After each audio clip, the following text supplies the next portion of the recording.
Do you guys remember when Disney decided to empower women? Like Disney realized that women lack power, but Disney has it, and it can empower women. It wanted to amplify their voices, and other such buzzwords. And the problem is that they found a woman that was too powerful because she had the audacity to speak for herself. And it's interesting because when you have other women like Rachel Ziegler, the one that plays Snow White, and she goes on and belittles the fans, trash talks Snow White, the fairy tale, and is condescending towards the people that put food on the mouse's table. That's fine. That is a model employee. That is the perfect person that Disney likes. Meanwhile, Gina Carano was too powerful, Tutsuyoi. So what exactly did she do? Well, if you guys remember during the pandemic, there was a hysteria, an entire moral panic, not towards the unvaccinated, but towards the people that disagreed with the wisdom and the light that is coming from the government. So basically people who didn't appreciate that you have to show papers to the waiter at McDonald's if you wanted to eat there, or people that didn't really like the fact that their businesses were shut down while BLM was protesting right next door. People who didn't like the fact that their restaurants were shut down while next door you had a restaurant that was filming a movie and people weren't masked or had to show any paperwork, right? If you disagreed with those takes, you had people on mainstream media that legitimately hated you, like they despised you, again, just for disagreeing with the government. And Gina Carano makes a tweet where she says something in the lines of, yeah, like, you know, Nazi Germany and all the hatred that was there, where you have like citizen against citizen, it didn't start overnight. It didn't went from 0 to 100. Like, there were steps.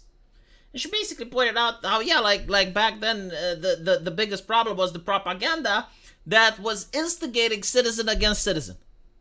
And because of that, she got fired from Disney. Because of tweets like those, you know, like it's interesting.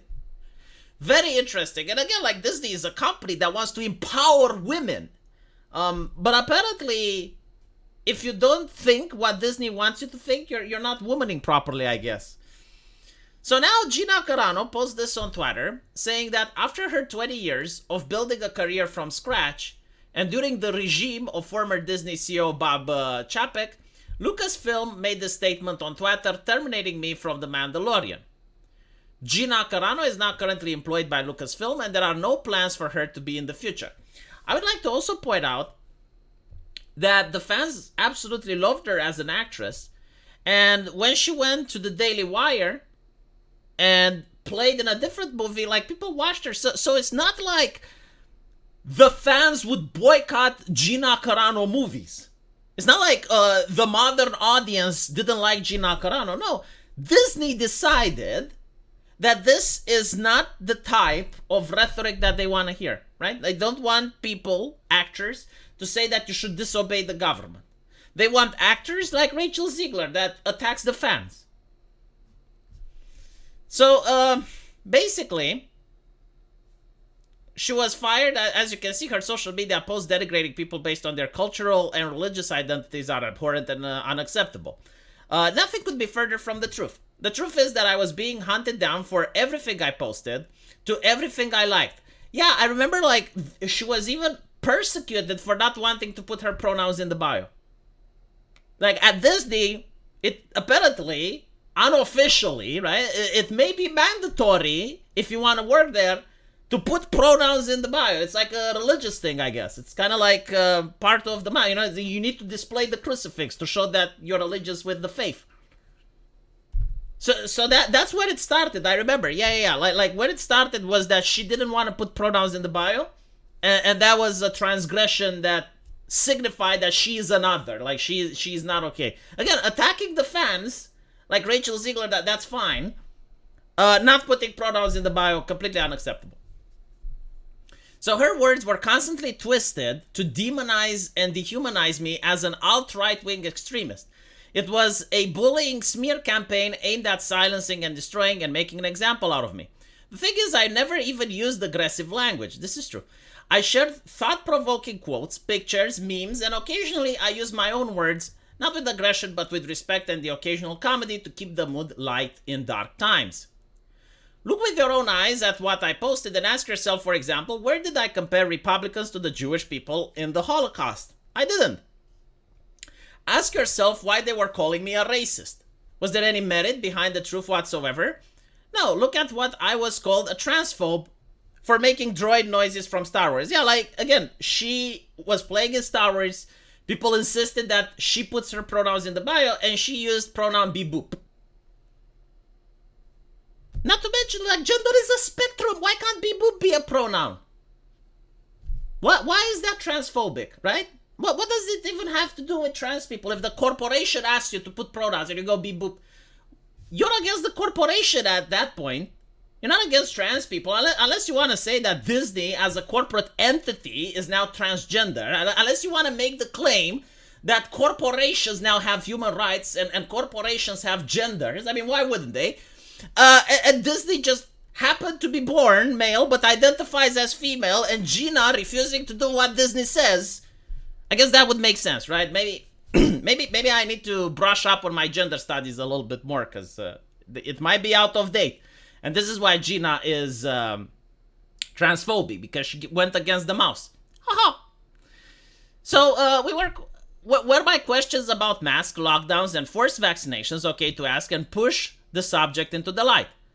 I mean, the whole thing with this forced vaccinations, yeah, I mean, it was a conversation on social media. Like, some people thought that it's okay, right? Which, by the way, ended up with Roe v. Wade being repealed. I mean, the argument of people that went against Roe v. Wade was literally, it's like, you wanted Roe v. Wade because my body, my choice. But now you're advocating for public health and safety. So which one is it? And people chose public health and safety. And it's like, okay, well then Roe v. Wade doesn't have an argument anymore. For those of you who don't know, the American Constitution does not mention abortion in any way, shape, or form. The founding fathers probably never even considered that.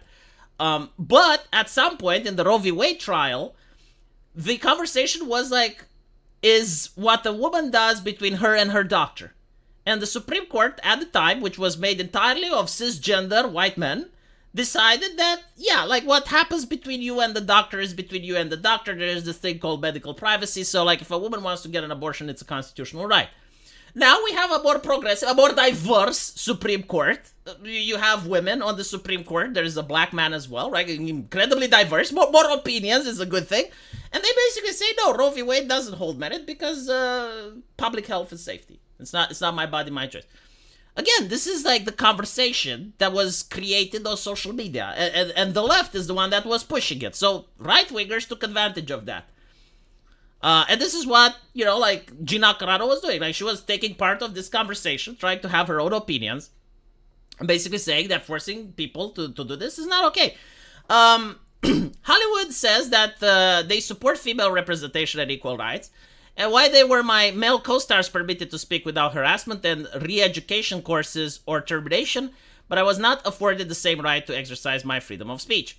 Artists do not sign away our rights as American citizens when we enter into employment. Well, unfortunately, this is the current American culture. It's like when you get a job for a company, you sell your soul to that company. Because if you're a plumber at Starbucks and you go home and you type racismus on the internet, then you should get fired. Even if you're the best plumber in the world. Even if like no one can plumb like you plumb. It doesn't matter, right? Like the current mentality in the United States is that your thoughts and opinions reflect on your employer. So it doesn't matter if you're the best doctor in the world capable of curing cancer. You can be Jesus Christ himself, right? Like Jesus Christ, which can heal people through touch, cure the blind, and raise the dead. The moment he does manifest, observable behavior and takes the whip and flips over the merchant's tables, he should be fired from the hospital.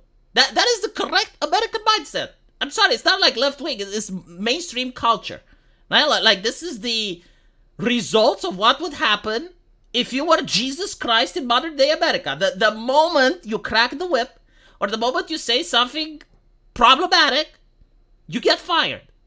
Even if no one else can do your job, even if no one else can raise the dead, even if no one else can cure the blind, no one else can exorcise the demons into pigs, it doesn't matter, right? Like, you said the problematic things on social media, that's it, you're done.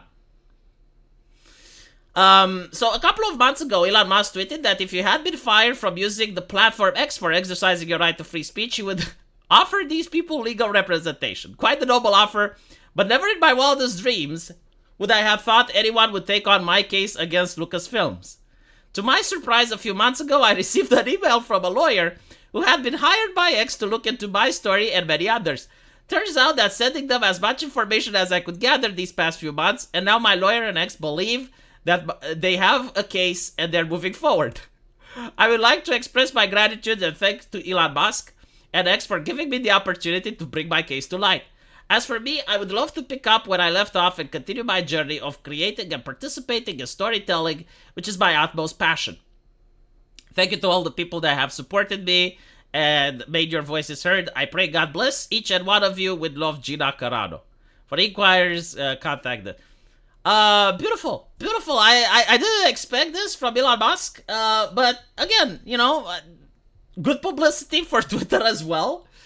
And I'm looking forward to see what's going to happen with this. Unfortunately, due to the fact that it's Disney, I probably know the results. They're going to settle.